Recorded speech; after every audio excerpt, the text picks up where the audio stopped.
Hola, buenas tardes. Soy Manuel Mateos, profesor de este curso, ¿no? Hoy voy a hablar de la tercera y última clase en la que nos vamos a centrar en los aspectos sobre cómo nos cambia el grupo de psicoterapia y incluiremos también aspectos que tienen que ver con la finalización del grupo, eh, y otras dificultades, ¿no? Bien, comenzaremos por el principio. Eh, Cuando nos planteamos eh, el cambio del grupo, la primera cuestión que debemos de tener en cuenta es que el grupo, eh, aunque nosotros trabajemos en psicoterapia eh, y analicemos el grupo como instrumento para producir el cambio, el último extremo está pensado para que las personas cambien, ¿no? Y esto implica que sus miembros, para eh, que puedan mejorar, deben de suprimir, por un lado, sus síntomas y, por otro lado, adaptarse mejor al entorno e integrarse, ¿no? Bien, para ver cuáles son los aspectos que son capaces de producir el cambio, he pensado eh, en dos autores que nos pueden explicar bastante bien eh, cuáles son esos procesos. El primero de ellos es Irving Yalom. Irving Yalom desarrolló en un libro que se llama Teoría y Práctica de la Psicoterapia de Grupo, allá a finales de los años 60, una serie desarrolló una serie de factores que él consideraba que son los que hacen posible que el cambio se produzca.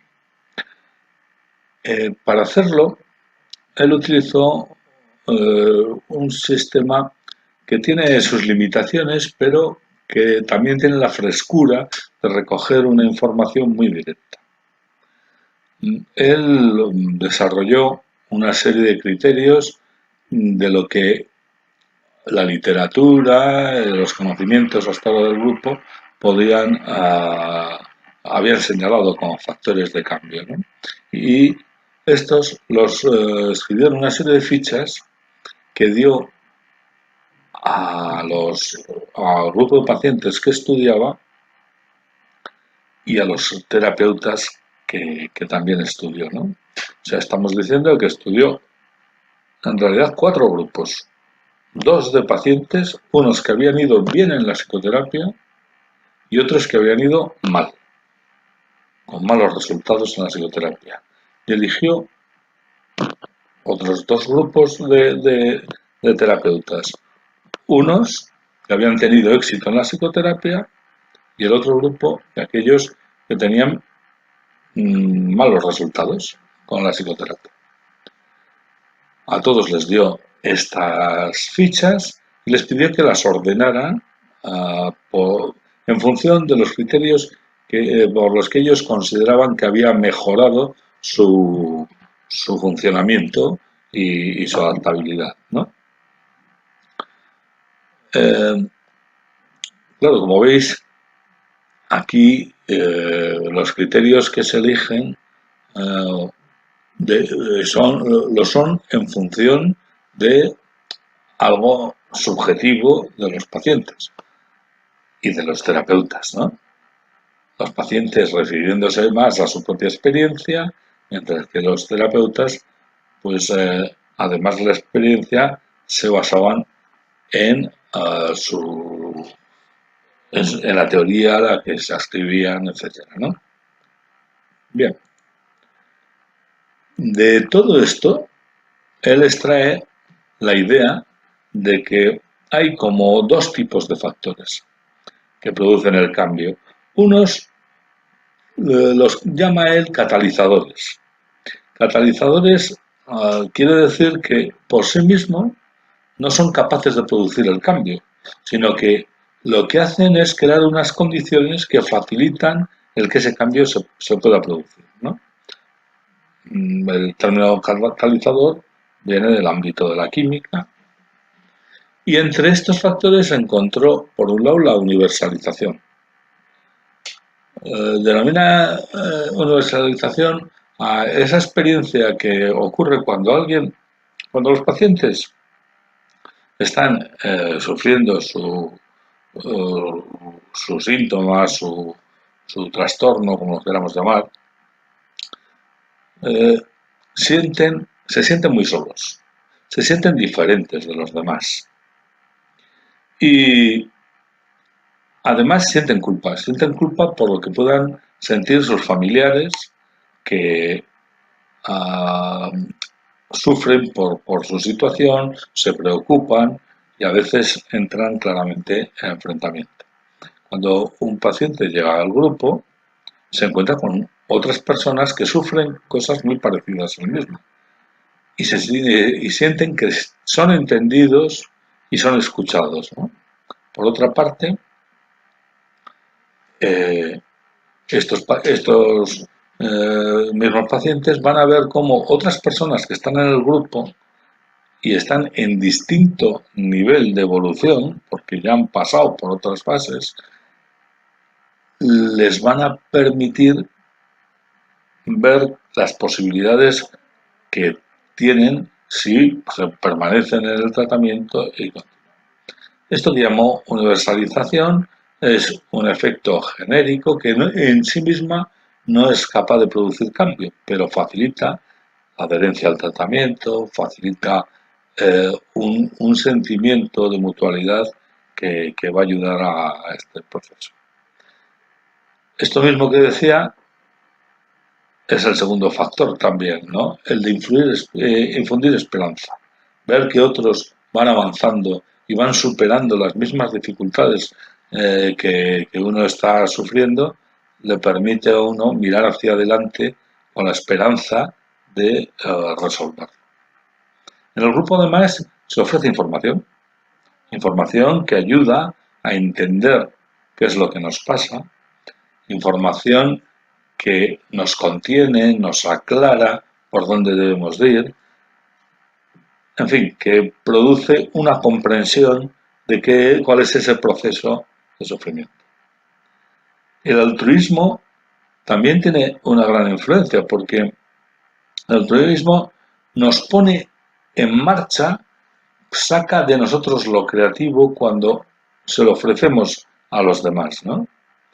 Este apoyo, esta entrega de lo mejor de nosotros es un gran motor para poner en marcha habilidades, recursos y para también recibir de los demás esa solidaridad, esa compañía, ese compromiso que ayuda, que moviliza a todos en este sentido creativo, ¿no?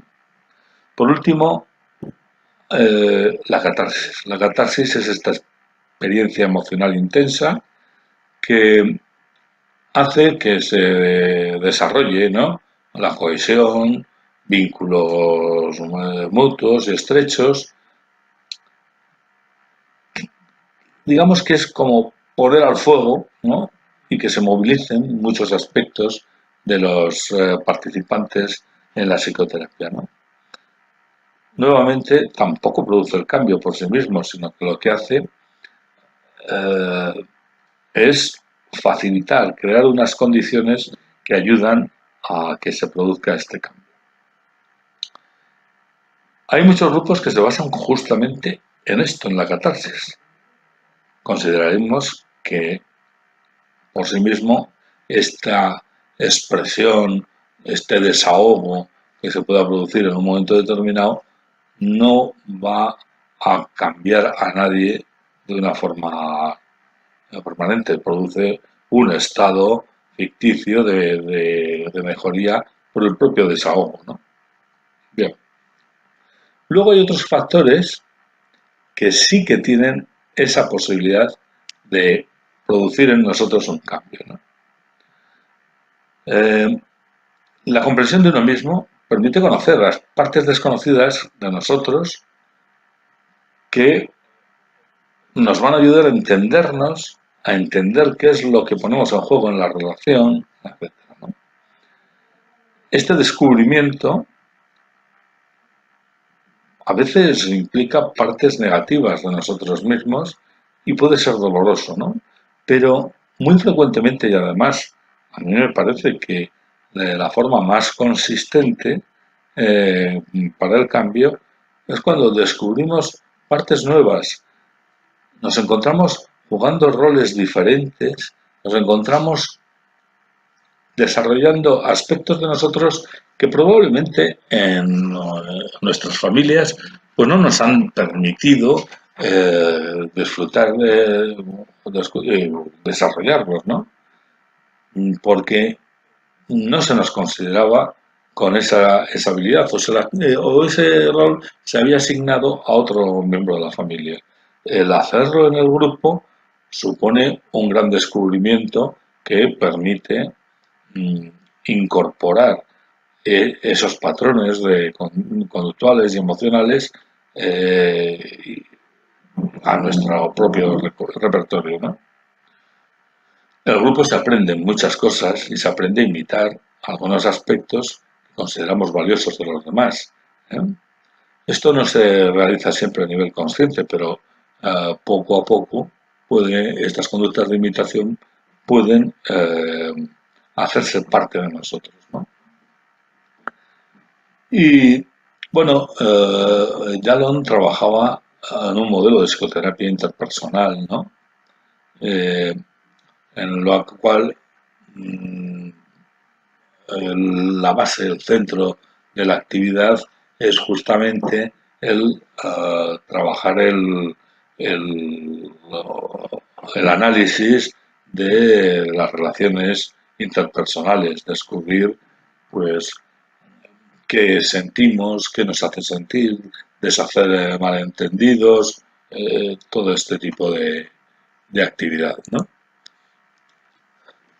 Los otros tres últimos factores que él señala es la revalidación de la familia, la experiencia. eh, Nosotros de nuestra familia tenemos ideas que muchas veces no son muy acertadas. En una familia hay tantos miembros, tantas familias como miembros de la familia haya, ¿no? Y hemos desarrollado una idea de lo que es nuestra familia desde la posición en la que estamos, de tal manera que hay muchos aspectos que nunca los hemos conocido y nunca los hemos partimos de prejuicios, partimos en esa comprensión de la familia de experiencias parciales y no de una vivencia más integrada, ¿no? El analizar esto, el incorporar estos otros aspectos, pues van a permitir que se produzca ahí un cambio importante. Yalom desarrolló también la psicoterapia existencial, un modelo basado en la filosofía existencial que nos habla de la responsabilidad en último extremo, ¿no? Y él dice, leo textualmente de él, reconocer que nadie puede librarse de las penas de la vida ni la muerte y que debemos vivir solos la vida. Llegar a esta conclusión y asumirla nos hace mucho más autónomos y nos permite vivir la vida con mayor intensidad y autenticidad. El último factor del que nos habla Yalom es el grupo fuera del grupo.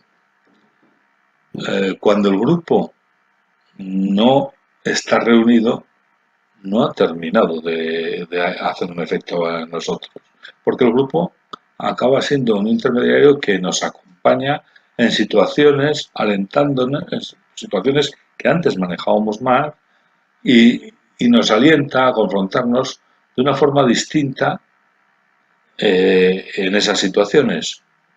A veces recordamos que tal compañero del grupo señalaba que él había afrontado esta situación u otra de determinada manera, y esto nos permite ensayar lo que hemos aprendido de los otros en las situaciones reales. Bien.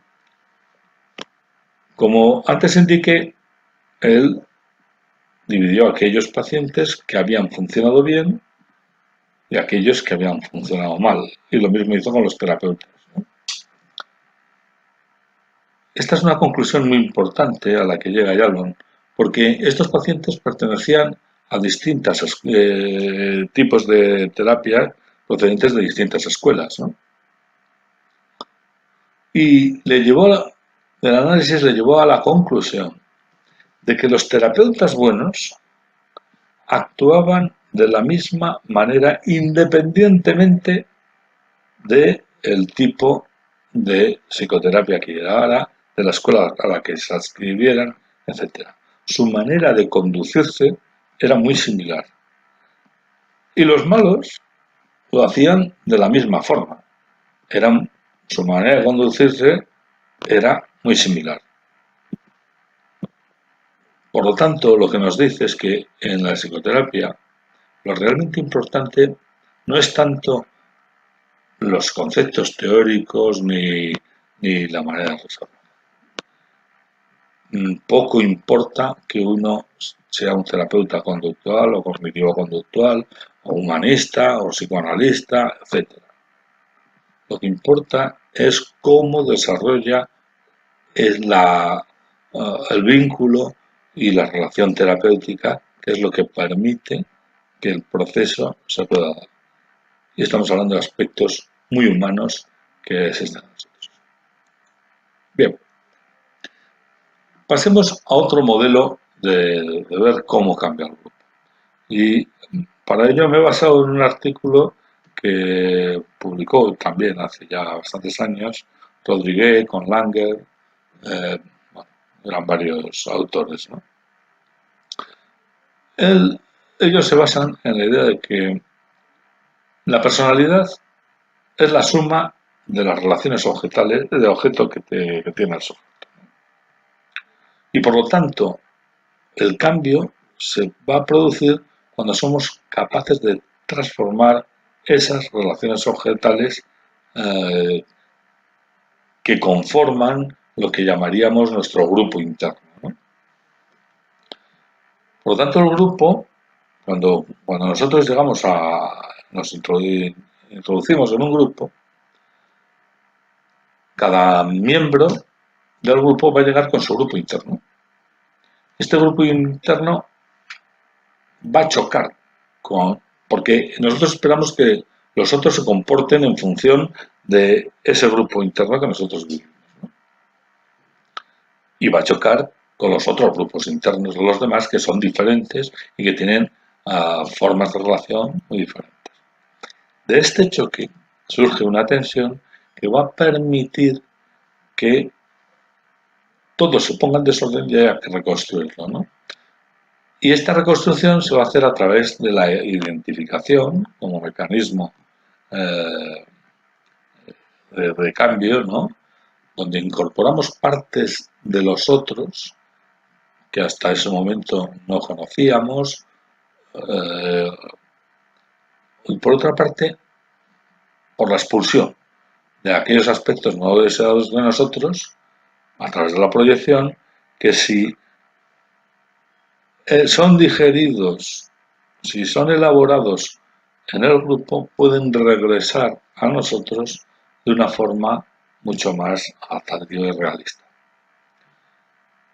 Otro aspecto importante es la identificación proyectiva, que como sabéis consiste en ese proceso en el que un emisor proyecta aspectos no deseados de sí mismo a otra persona que se identifica con esos aspectos no deseados y desde ahí es manejado, es parasitado por el otro, ¿no? La identificación proyectiva tiene dos aspectos, uno positivo y otro negativo. Uno que tiene que ver con la defensa, que estábamos explicando ahora, que es una defensa muy primitiva y muy eficaz, por otra parte, porque el otro acaba comportándose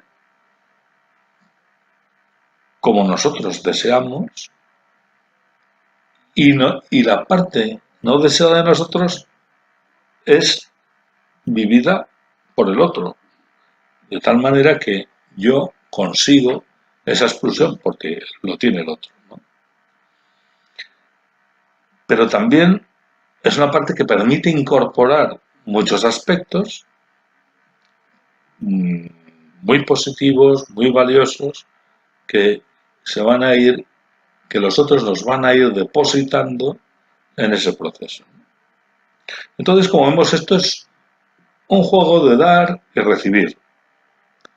Y al final todos damos y recibimos en función de las fantasías de cómo nos han dado y cómo lo hemos recibido aquí, allí y entonces, ¿no? El grupo se va a comportar ofreciendo otra forma de dar y recibir en el aquí y ahora de las sesiones, ¿no? Por lo tanto, estamos en un juego del qué damos, cómo lo damos, por qué lo damos, qué recibimos, cómo recibimos y por qué recibimos, ¿no? Esto es lo que tendremos que ir elaborando para ir produciendo ese cambio en nuestra personalidad, ¿no? Otro aspecto importante a señalar es que las normas sociales son una defensa contra las ansiedades primitivas. De manera que cuando yo tengo muchos roles en la vida que me permiten funcionar con determinadas normas, ¿no? Y por poner un ejemplo, yo soy médico, soy padre, soy amigo, muchos roles que definen dónde, cuándo y de qué manera me tengo que comportar con los demás, a qué distancia, y a los demás les dice qué pueden esperar de mí, eh, conformando una forma de relación social en la que muchos aspectos ya están definidos, ¿no? Sin embargo, cuando nosotros bajamos al bar, por ejemplo, a reunirnos con los amigos o con menos amigos, ¿no? Ahí nos encontramos sin ese recurso. Ya no sabemos a qué distancia tenemos que estar con los demás. Tenemos que actuar con un grado de espontaneidad para la que no siempre estamos en condiciones de poder hacer, ¿no? Esto implica que aparece ansiedad, etcétera. Por eso, muchas de estas relaciones formales e informales se producen precisamente en los bares con una copa por medio que permita disminuir la angustia y desinhibirnos a la hora de tener un comportamiento no previsible como era el anterior, ¿no? En el grupo terapéutico lo que ocurre es que estas normas sociales no existen. Llega uno y se encuentra aquí, en el silencio y sin que nadie dirija o diga de qué hablar, etcétera, ¿no? Esta ausencia de normas sociales hace que los conflictos se manifiesten y puedan ser analizados, con lo cual puede irse descubriendo muchos aspectos de cada uno de nosotros y de lo que está detrás de cada uno de nosotros. También otra de las ventajas de la consistencia del grupo es que la expresión de la agresividad puede hacerse, puede realizarse, actuarse en el grupo. Estamos hablando de la expresión verbal, claro. Y el descubrir que no nos destruye permite que la culpa que genere esa expresión de agresividad dé lugar a la reparación, o sea, a sacar aquellos aspectos que son más creativos de nosotros mismos, ¿no? Bien.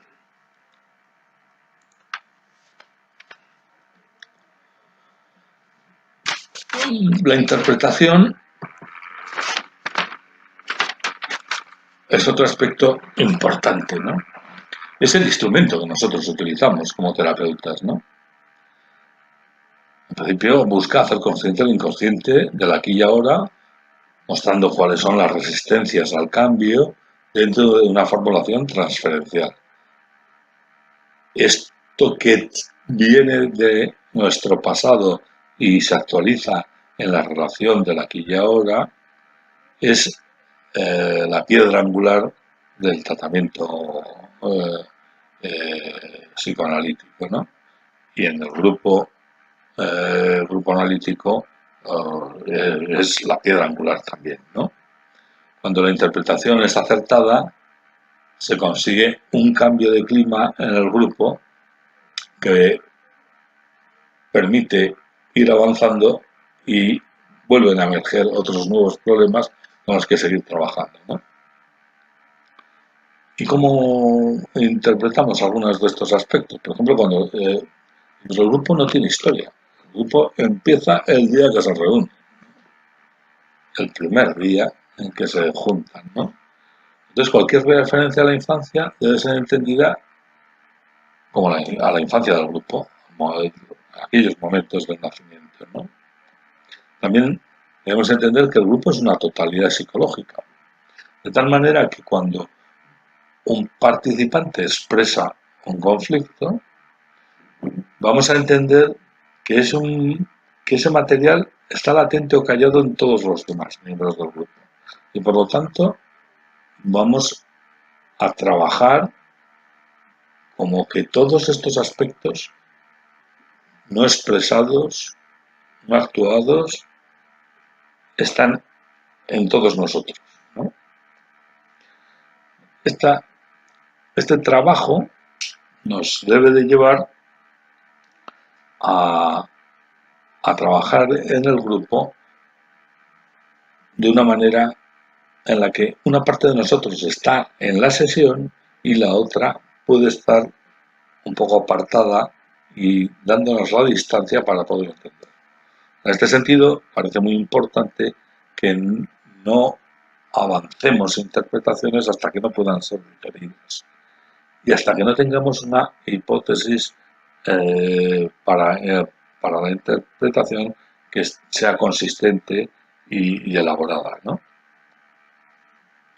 Bien. Por ejemplo, bueno, continuamos. La transferencia ya la hemos señalado antes y vuelvo a insistir, es la piedra angular de nuestro trabajo como terapeutas en la búsqueda del cambio, ¿no?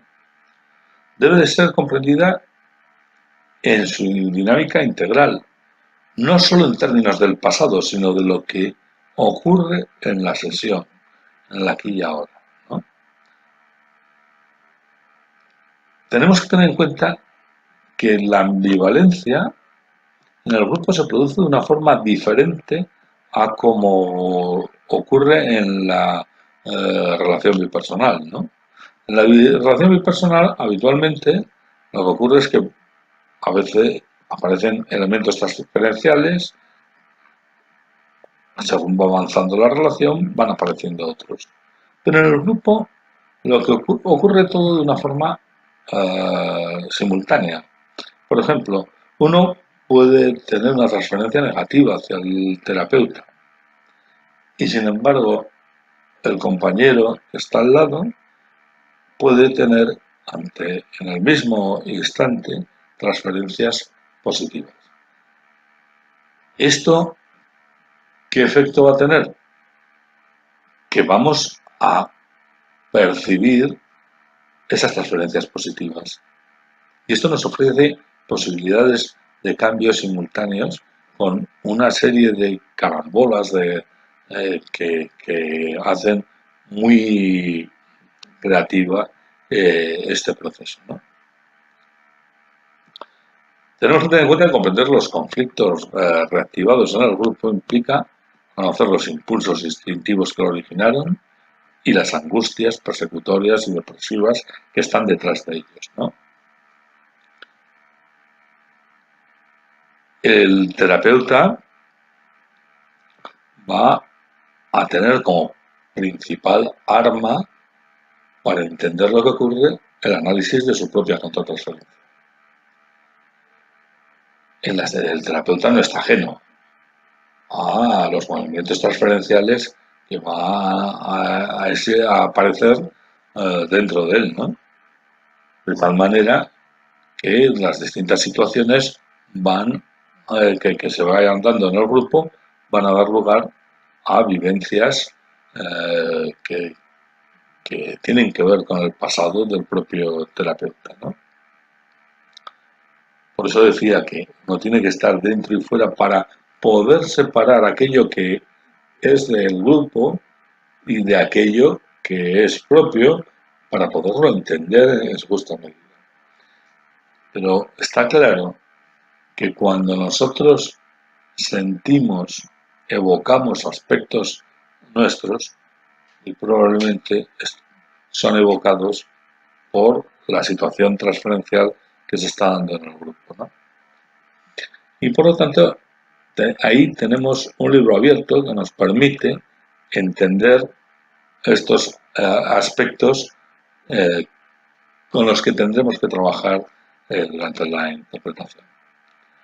Por último, por anteúltimo, quería señalar otro aspecto que es importante, es el insight. El insight implica una toma de contacto intelectual y afectivo al integrar lo disociado a través del conflicto. Implica discriminar el adentro del afuera, ¿no? Y el grupo se comporta como un objeto transicional entre el mundo interno y el mundo externo, ¿no? Este objeto transicional va a permitir ir elaborando, aceptando y asumiendo muchos aspectos que de otra manera no sería posible. Obviamente el analista deberá facilitar que este insight se produzca. Y por último, quería señalar los roles. En los grupos surgen roles de forma automática, inevitable. Por eso no hay que estar ni entrenado. Simplemente cuando uno llega al grupo se encuentra que le es asignado o uno tiende a asumir determinados roles, ¿no? Roles hay muchos, se han descrito infinidad de ellos. Yo aquí voy a señalar algunos que suelen ser frecuentes, ¿no? Por ejemplo, el rol del sumiso, el rol del optimista, del escéptico, del agresivo o el del radar. El radar suele ser aquella persona que tiene una especial sensibilidad, un olfato especial para detectar las situaciones regresivas y va a ser quien las manifieste, quien se haga portavoz de estas situaciones regresivas. Otro personaje característico y frecuente es el del chivo expiatorio. Hay momentos en los que cuando el grupo se encuentra en una situación de peligro para su continuidad o para la seguridad de los miembros del grupo, se suele elegir a alguna persona que también ellas adopta un papel complementario asumiendo el rol y que por lo tanto tiene que tener algunas características especiales que le permitan ir a este lugar masoquista y a veces también sádico, ¿no? Porque lo que el grupo no quiere ver en sí mismo, todo eso es proyectado en esta persona, como si pudiera librarse de todo lo que pueda ser una amenaza y pueda ser vergonzoso o rechazante, ¿no? Evidentemente, esto debiera de ser una situación ah, transitoria, que el terapeuta debe de resolver, ayudando a los miembros a comprender qué es aquello que se está poniendo en la figura del chico, ¿no? Bien, como decía, los roles están definidos y fijados en función de los roles de los demás, ¿no? Y se desempeñan principalmente de forma inconsciente. El grupo necesita de que algunos roles estén siempre ocupados. Entonces, cuando alguien lo deja, por la razón que sea, porque sale del grupo, por lo que fuere, eh, ese rol automáticamente también se ocupa. Para que un grupo funcione bien, estos roles no deben de cristalizar, debieran de ser ocupados alternativamente por distintas personas a lo largo del tiempo, lo cual implica un aprendizaje importante para todos los miembros del grupo al poder pasar por distintas maneras de comportarse, ¿no? Bien, pero el cambio se encuentra con, con la dificultad de las resistencias, ¿no? Las resistencias al cambio siempre están presentes, siempre es mejor lo conocido que lo que está por descubrir. Y de forma consciente van a aparecer esas resistencias, pero también de forma inconsciente, ¿no? A veces, bueno, uno, sobre todo en las primeras sesiones de los grupos, empieza a vivir que esto no va conmigo y adopta una actitud de pasividad, buscando el confort, aparecen ausencias en el grupo, ¿eh? Se muestra culpabilidad y vergüenza como forma de evitar la expresión de los conflictos, porque es que los pacientes generalmente no vienen a cambiar, sino a ser aprobados, ¿no?